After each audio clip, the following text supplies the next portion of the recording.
stories, and community connection. So why this group of people? All of these folks that you will hear from tonight are community builders, people who have dedicated significant parts of their lives to their community. And in many cases, these are the very people who started some of the most dynamic Jewish community organizations here in this country and internationally.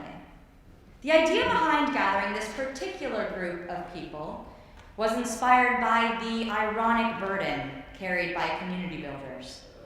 Although they dedicate their time to connecting people, oftentimes they themselves are so busy taking care of everyone else that they aren't able to prioritize themselves or their personal journey.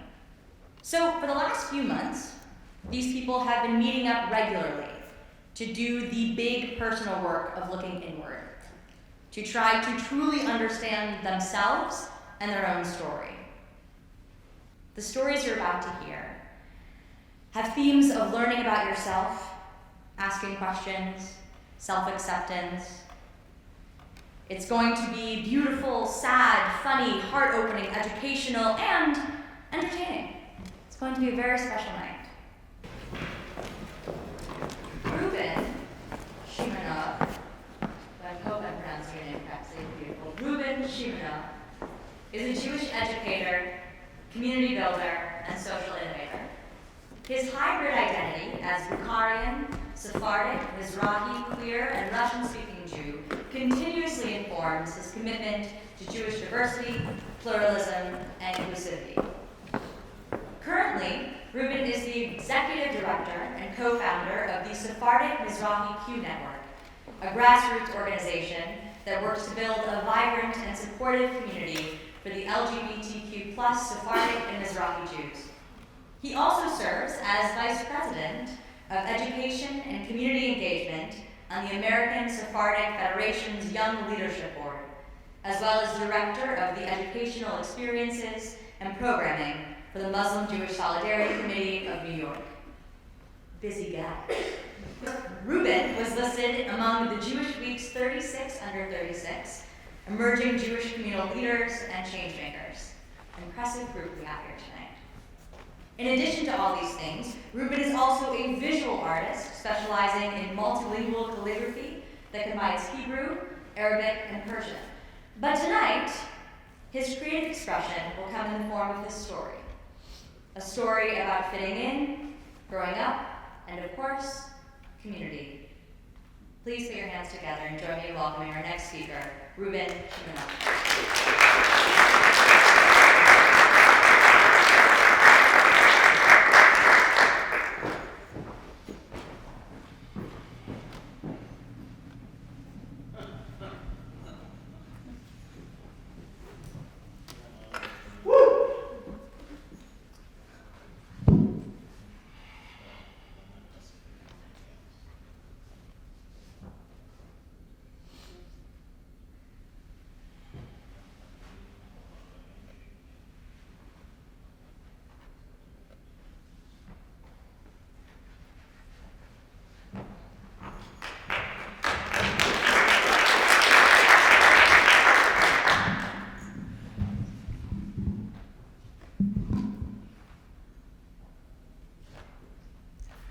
I received the invitation.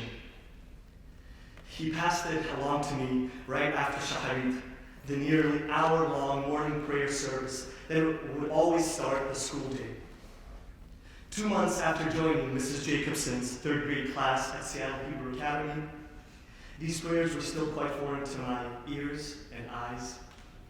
But here, breaking what had become my typical routine of going straight from morning tefillah, prayer, to an hour of one-on-one Hebrew tutoring, was my classmate, Tzvi Levine, handing me an invitation to a birthday party.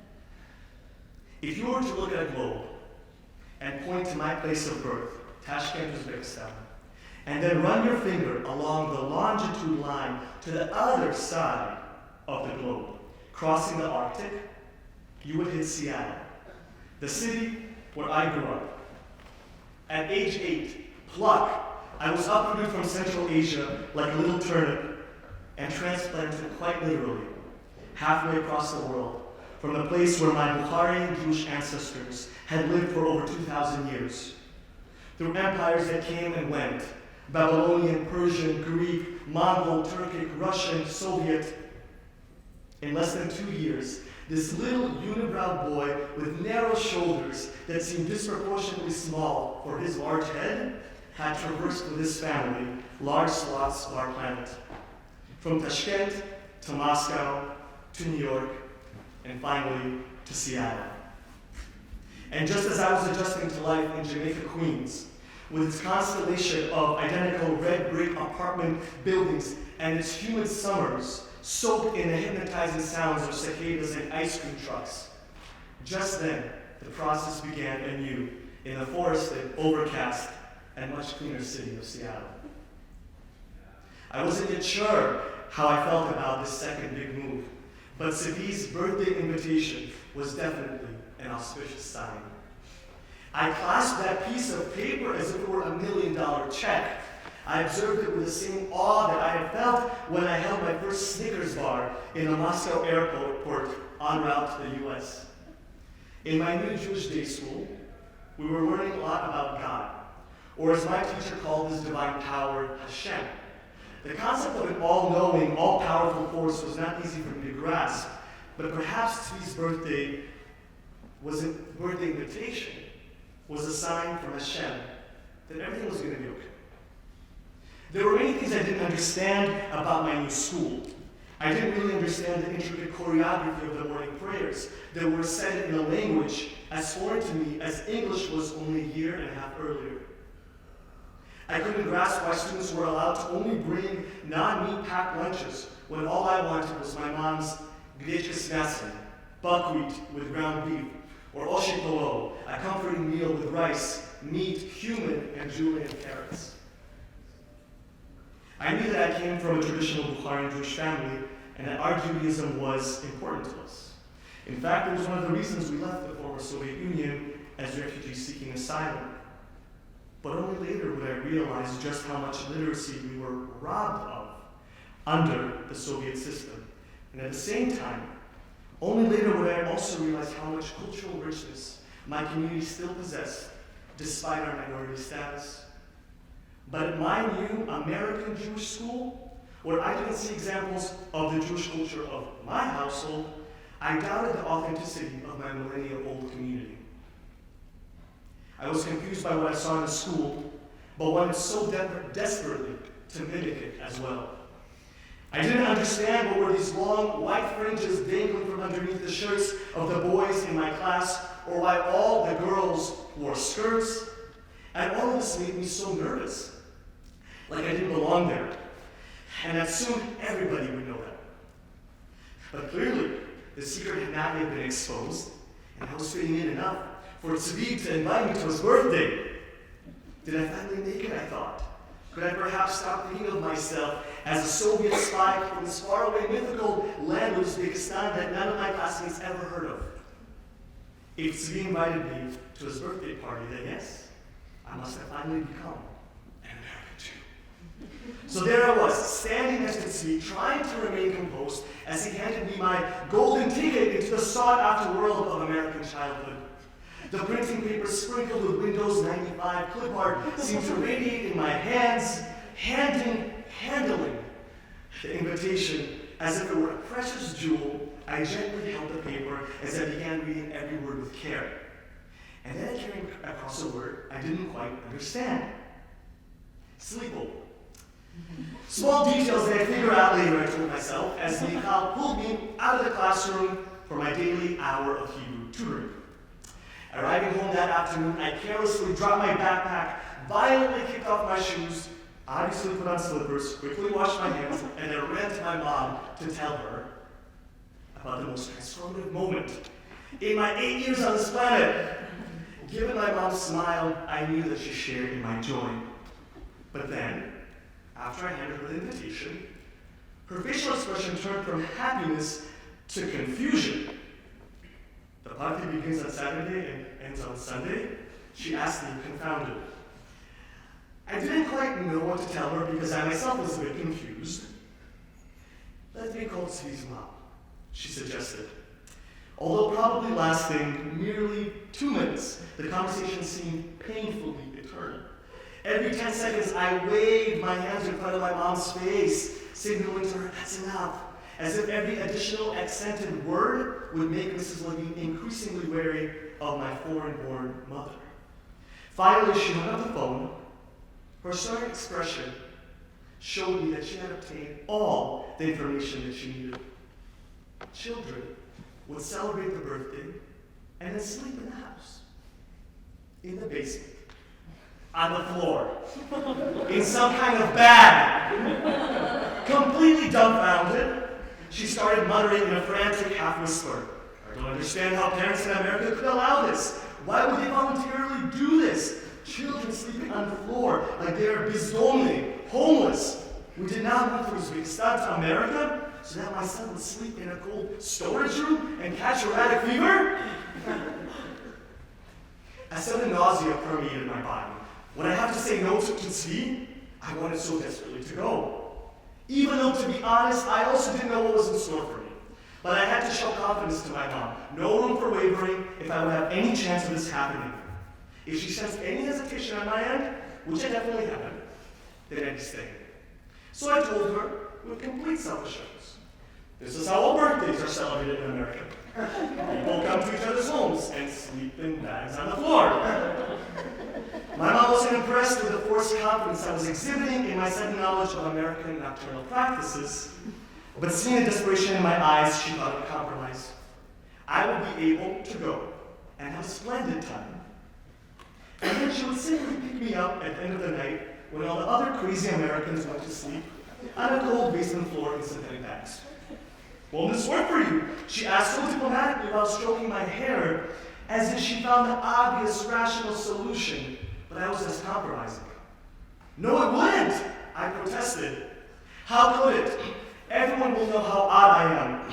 As tears began to fill my eyes, I exclaimed, it's not enough that I barely understand their customs, or that I'm the only one without a mom and dad, or that we live in an apartment when everybody else lives in a house.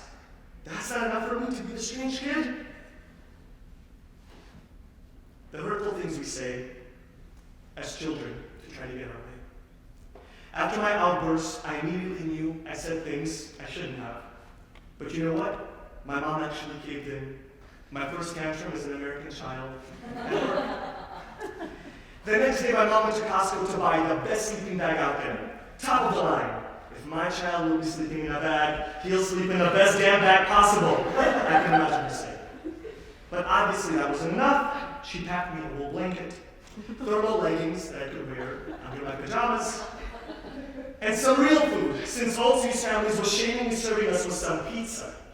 Bread with cheese? Is that a meal? I could sense my mom thinking as she packed me bash, a Bukharian rice pilaf, cooked with small chunks of meat and chopped cilantro, we're going to have later, green onion and dill, that gave the entire dish a distinct green color. Yeah, that would make me blend in with other kids just. Finally, the day of the party had arrived. I had the same excitement and anticipation that I felt when Novi God, that Soviet New Year's Eve, would come. The day moved excruciatingly slow. Every time I would obsessively peek at the clock, only 15 minutes had gone by. I don't think I ever felt that kind of suspense, not even when we boarded the giant Boeing 747 to the US 2 years earlier, and I was wondering what America had in store for us. The moment Shabbat ended, I started pestering my mom. We can't waste a second, let's go. I told her as she was trying to serve me a large plate of mashkichi, mung beans, black-eyed peas, and rice, fresh salad with thinly cut cucumbers and tomatoes, and hot tea. Oh, how I craved the deliciously forbidden ice water I knew I'd be able to have at Mordechai's house, at Tzvi's house.